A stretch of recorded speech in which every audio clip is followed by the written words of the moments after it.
नमस्कार दर्शकों, मैं जितेंद्र गुप्ता। आप देख रहे हैं स्टार सिटी न्यूज़। मैं इस वक्त मौजूद हूं शेख सराय में। हमारे साथ chief of Delhi school of yoga के राजेंद्र प्रधान जी इस वक्त मौजूद हैं हमारे साथ। पूर्व में रेलवे के जनरल मैनेजर भी रहे हैं। इनसे हम सीधी बात करेंगे। सर, आपको पहले हम स्टार सिटी न्यूज़ परिवार की ओर से आपको दिवाली की शुभकामनाएं देना चाहेंगे। आप अपने श्रद्धालुओं को, देशवासियों को आप क्या कहना चाहेंगे इस दिवाली के मौके पर? Thank you for giving me this opportunity to congratulate our colleagues here, the residents of the Delhi school, of Triveni apartments, of the residents of Delhi, and the entire country.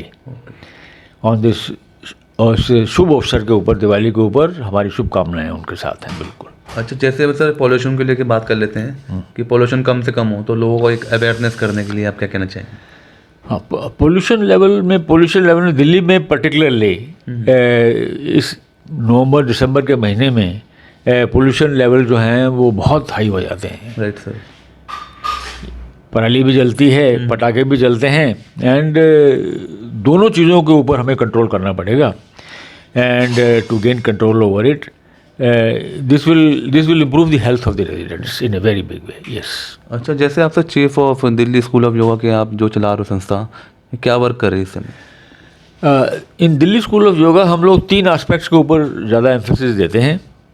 एक तो नंबर 1 ये आसन्स हैं, आसनों के through, and फिर प्राणायाम के through, और फिर मेडिटेशन के थ्रू। इन तीनों के कॉम्बिनेशन के साथ हम लोगों को ये योग की जो पद्धति है जी सर, इसका प्रसार करते हैं। एंड ये हम लोगों ने यहाँ पर शेख सराय में भी 97 में स्टार्ट किया था। सर। और 2002 में इंडियन रेलवे में ये पद्धति इंट्रोड्यूस हो गई थी 1.3 मिलियन एम्प्लॉइज़ में। और उसके रिजल्ट भी बड़े अच्छे आए हैं। 83% हमारे कॉन्सिक्वेंशियल ट्रेन एक्सीडेंट्स हैं जिनमें कि कैजुअलिटीज़ बहुत हाई होती हैं, वो उसमें सुधार आया है हमारा। अच्छा राजेंद्र जी, बताएंगे आज जो बढ़ती महंगाई, अर्थव्यवस्था को लेकर बात कर लेते हैं, इकोनॉमिक को लेकर, कैसे आज की हमारी जीवन जो खुशहाली कहीं ना कहीं डाउन होती जा रही है सर, इस पर आप क्या कहना चाहेंगे? हाँ, ये महंगाई बढ़ती चली जा रही है, ये सभी को पिंच करता है। And particularly unemployment in the country is on the rise. और इससे ये एक खास कारण है कंसर्न का, major concern for the country. और योगा एंड मेडिटेशन इस एरिया में काफ़ी महत्वपूर्ण रोल अदा कर सकते हैं और करेंगे भी। और जैसे ही इंडस्ट्री में योगा एंड मेडिटेशन इंट्रोड्यूस होती है, उनकी प्रोडक्टिविटी लेवल बढ़ती है। ये पक्की बात है। जितना हमारा एक्सपीरियंस अभी तक 30 साल का एक्सपीरियंस है हमारा इस एरिया में, जहाँ जहाँ हमने इंट्रोड्यूस कराई है योगा एंड मेडिटेशन, वहाँ प्रोडक्टिविटी बढ़ी है। और वर्कर्स के लिए भी बेनिफिशियल है, मैनेजमेंट के लिए भी बेनिफिशियल है, और कंट्री के लिए भी बेनिफिशियल है। हमारा मेन फोकस इस वक्त unemployment youth of the country पे है और राइजिंग प्राइसेस के ऊपर है। और जैसे ही मेरी प्रोडक्टिविटी बढ़ती है तो हमारे प्राइसेस फॉल करते हैं। Yes, that is a fact.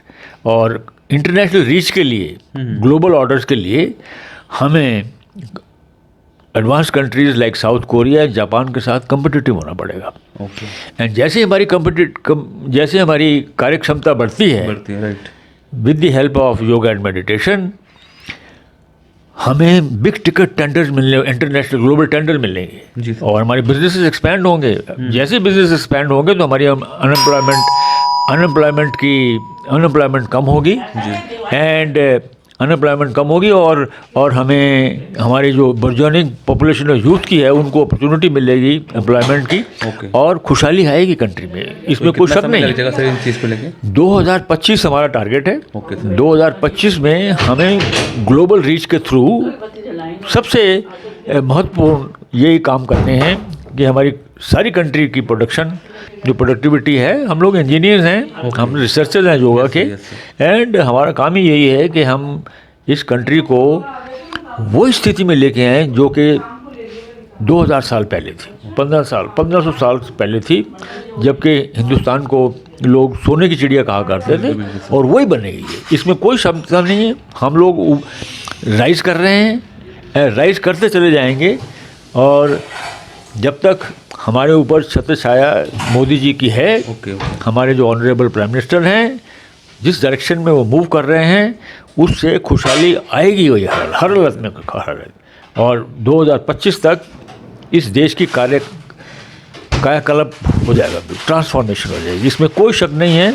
At least हमें तो कोई शक नहीं है। बिल्कुल, यस। अच्छा राजेंद्र जी, आप जैसे कि पूर्व में आप रेलवे में रहे हैं, आप कुछ आप अपने बारे में introduction. You see, I am a mechanical engineer. तो मैंने मास्टर्स करी थी यूके में, इंग्लैंड में करी थी। एंड मैंने तकरीबन all over the country different zonal railway में भी काम किया, प्रोडक्शन यूनिट्स में भी काम किया है। मैं चीफ मैकेनिकल इंजीनियर रहा हूँ रेल कोच फैक्ट्री कपूरथला का, और डीजल लोकोमोटिव वर्क्स वाराणसी का, और इंटीग्रल कोच फैक्ट्री चेन्नई का भी। तो I have worked in various different positions all over the Indian railways, and finally I was the general manager of the Central Railway also, which is one of the major railways of the Indian Railways. तो हम लोगों ने हमने ये पता किया कि हमारे जो ऑपरेटिंग स्टाफ हैं, ड्राइवर्स हुए, स्टेशन स्टाफ हुए, ये लोग काफ़ी अंडर कंसिडरेबल स्ट्रेस के ऊपर काम करते हैं, बिकॉज इनकी ड्यूटी आवर्स बहुत लंबे होते हैं और इनको आउट स्टेशन पे रेस्ट नहीं अच्छी तरीके से मिलता। तो इस कारण इनके स्ट्रेस लेवल बहुत हाई रहता है, chances of errors are there. एंड वही कारण था कि हमारे एक्सीडेंट रेट बहुत हाई थे इन द प्रीवियस 2002 से पहले तो बहुत हाई थे, और उसके बाद ये कंटिन्यूसली फॉलो होते चले जा रहे हैं, और 83% improvement already by the end of 2020 तक हम लोगों ने रजिस्टर कर दी हुई है ऑलरेडी। थैंक यू सर, आपने हमें समय दिया स्टार सिटी न्यूज़ परिवार के।